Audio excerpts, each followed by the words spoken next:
नमस्कार, मैं हूं शिव प्रताप और आप देख रहे हैं देश हित खबर। आइए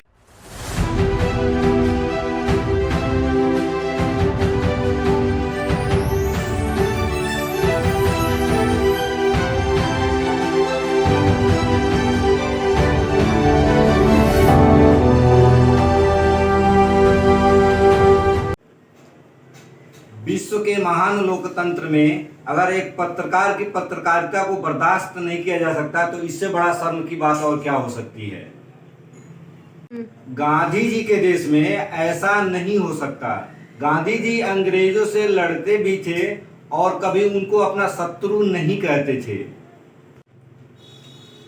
लोकतांत्रिक देशों में विधायिका, कार्यपालिका और न्यायपालिका के क्रियाकलापों पे नजर रखने के लिए मीडिया को चौथे स्तंभ के रूप में मान्यता दिया गया है। स्तंभ या खंभा कहें या सत्ता पक्ष की छड़ी कहें, आप ये खुद ही देख लीजिए।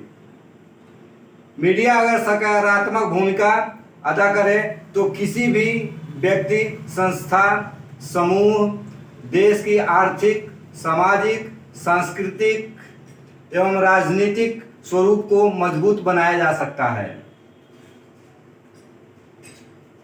समर्पण या मीडिया देश को कहां ले जाएगी, ये आपको खुद ही सोचना होगा। अखबार की अखबारी ने लोगों के सामने किस तरह से परोसा है, ये आप तो जानते ही हैं।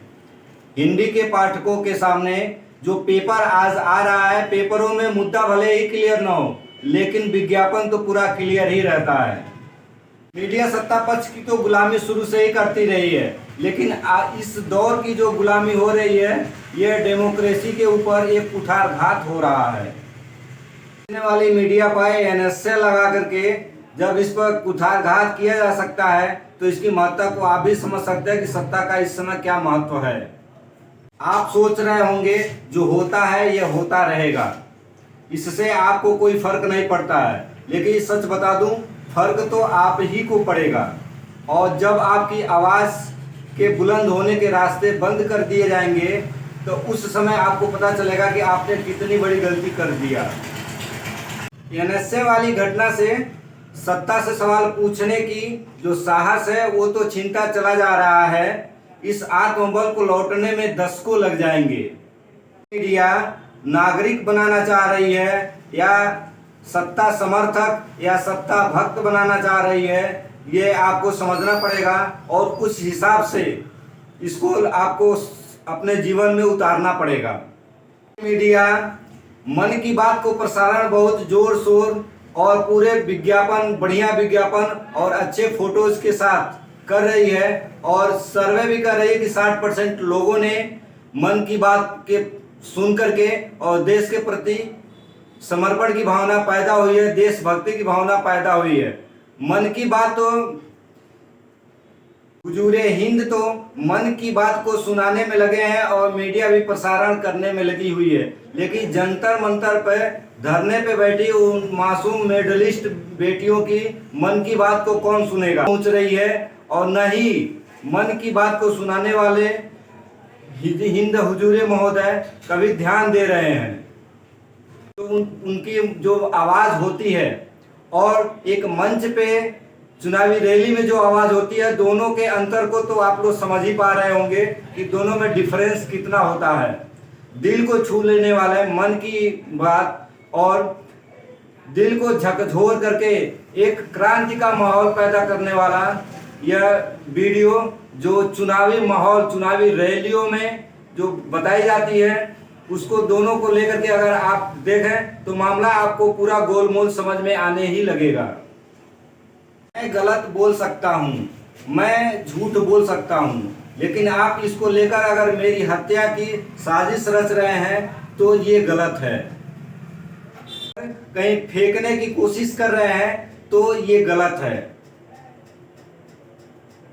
आप तो यही सोच रहे होंगे कि ये तो होता रहा है और होता रहेगा, इससे मेरे ऊपर कोई फर्क नहीं पड़ेगा।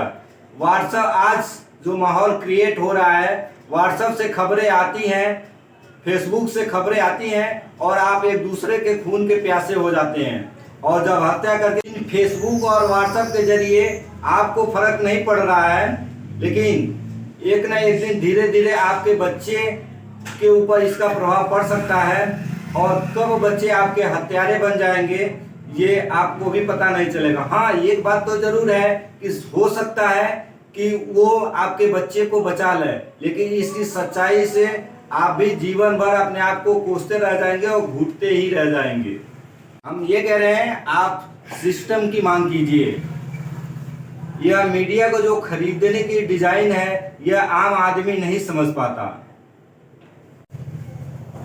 देश के एक जाने माने पत्रकार 2010 में ही रवीश कुमार, जो बहुत ही लोकप्रिय पत्रकार रहे हैं, उन्होंने 2010 में ही बताया था कि बच्चों को टीवी से दूर रखिए, क्योंकि वो खुद ही एक 26 साल एक लंबी टीवी में एंकर के रूप में कार्य करते हुए भी वो टीवी नहीं देखते हैं।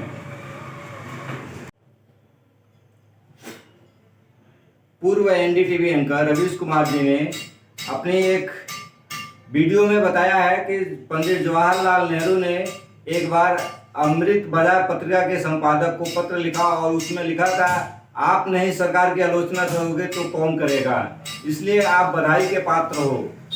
आप वो करते हो जो अधिकतर अन्य लोग नहीं करते हैं।